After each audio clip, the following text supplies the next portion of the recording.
Hi everybody, I'm Zach and I like movies, and I'm back again for another entry in my Letterboxd Criterion Challenge for 2024. Hope you had a nice Thanksgiving, everybody. And today's prompt was number 49, and it is to watch a movie from the 2000s. And I picked a movie from the year 2000, a kind of a big one, one of the most celebrated works of one of the masters of world cinema, coming to us from Taiwan.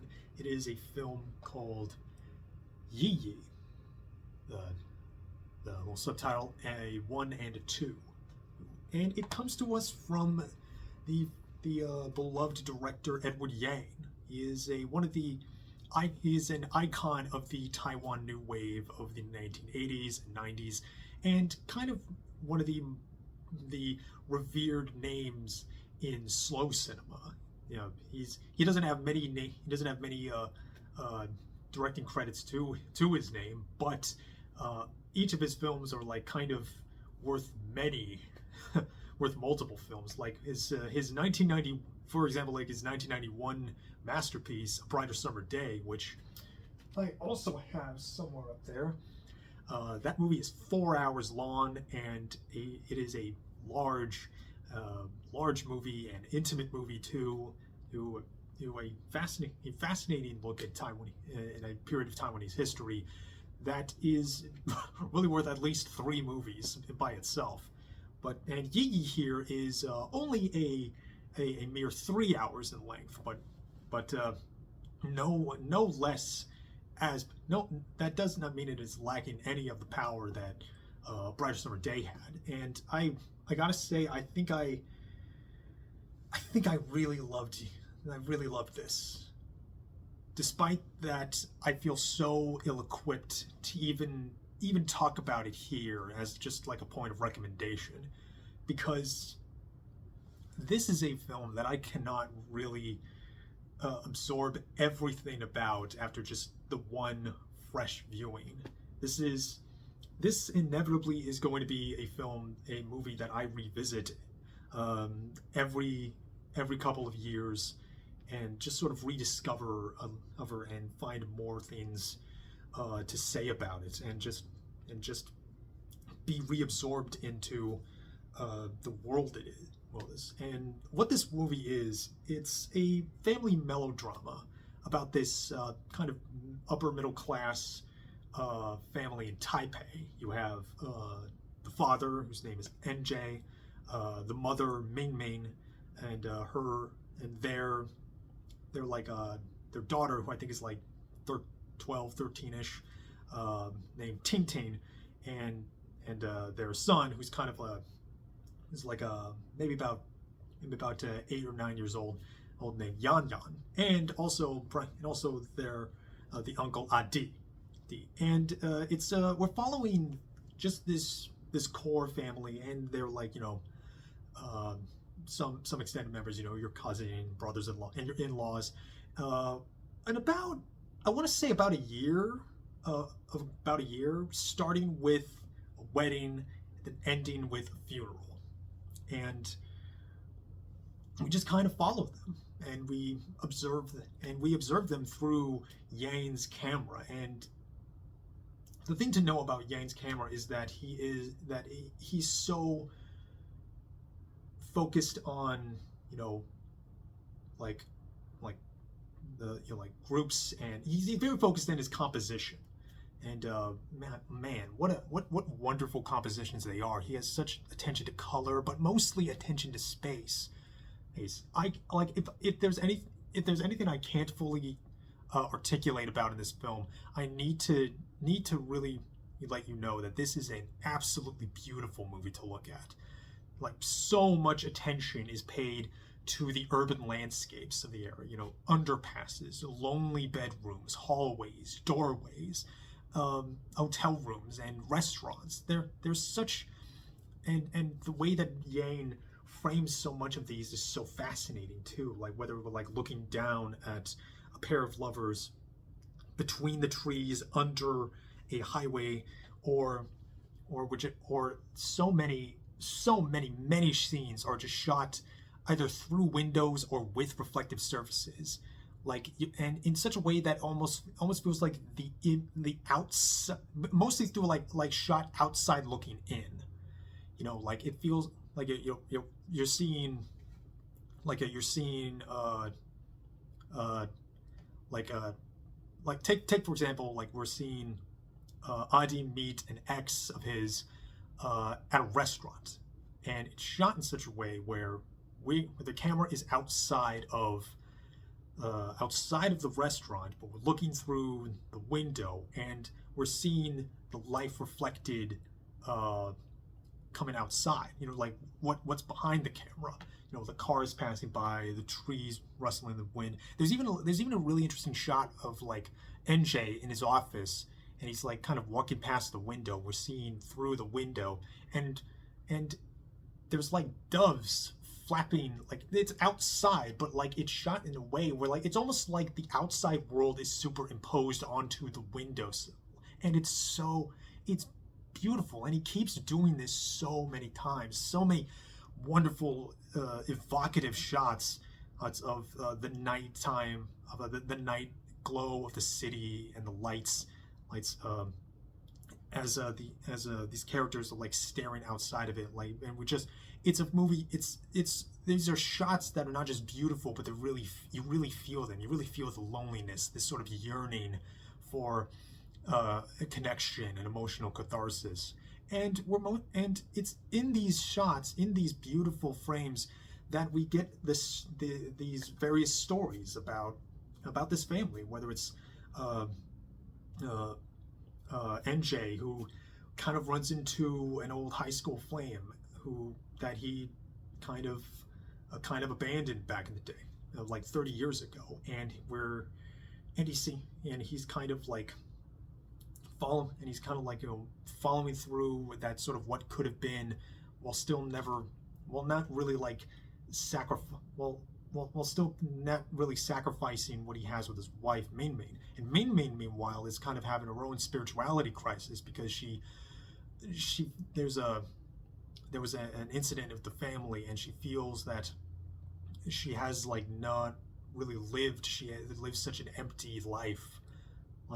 And then there's like Tintin, who's kind of like gets wrapped up in this relationship drama with like this, with like her friend and a teacher, and this boy who goes by Fatty, even though he's like kind of a skinny guy. It's kind of funny.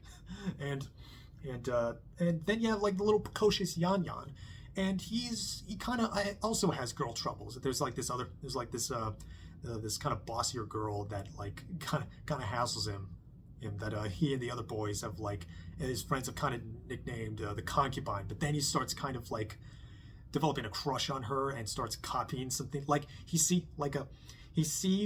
finds that she's taking swimming lessons at the school pool, and he starts like the next scene we see in him, he's like in his bathroom, like standing on the toilet, dunking his head in the sink, like trying to hold his breath.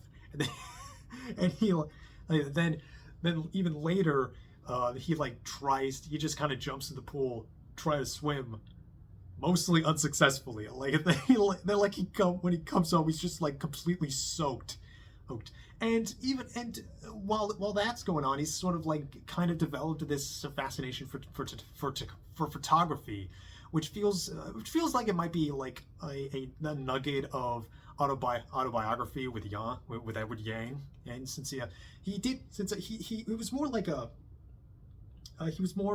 he went to school for like engineering, because around the time of just before the time when he's a new wave, there wasn't really like a movie industry of Taiwan, but he was sort of drawn to photography. And I think it's that eye for photographs and photographing like the environments that makes him that makes Yi so powerful. And yeah, like this is a movie that anybody who has a thing for photography can really get into. Just like how he'll like keep so many of these shots on for so long, and how he's able to like frame and compose these beautiful images and in ways that are so evocative, and it's the sort of, and it's a sort of compassion. It's odd because most often if his camera is sort of like at a distance, like we're just observing this family,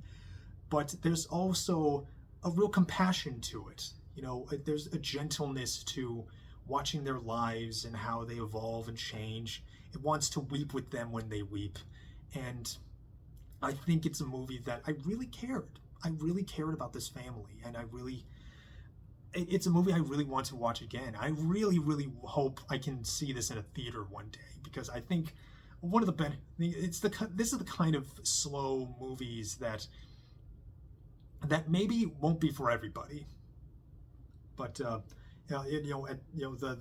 tone is the tone and sort of the silence and the patience of it. It feels a little bit like, almost like ambient music, but like, very gentle, very gentle ambient music, just very calm. It's very relaxing, and it could kind of put you to sleep if you're not ready for it. And I think sometimes slow cinema, I need to be in like kind of the right mindset for something like that.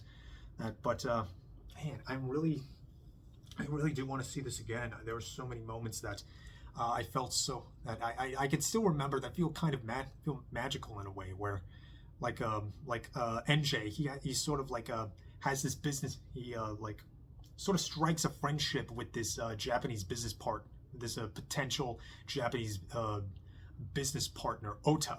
And Ota, every scene with Ota I adore. And like there's him playing a piano in a nightclub, and oh man, a moment later where he's doing this like card trick with NJ, and it's kind of one of those like moments that I'm just so sucked into and wrapped, and where like I forget that that I'm sitting on my couch watching this movie. I'm just sort of absorbed into this world, and I want to revisit it. I want to go back there, because it's such a tender movie, and it's kind of a movie that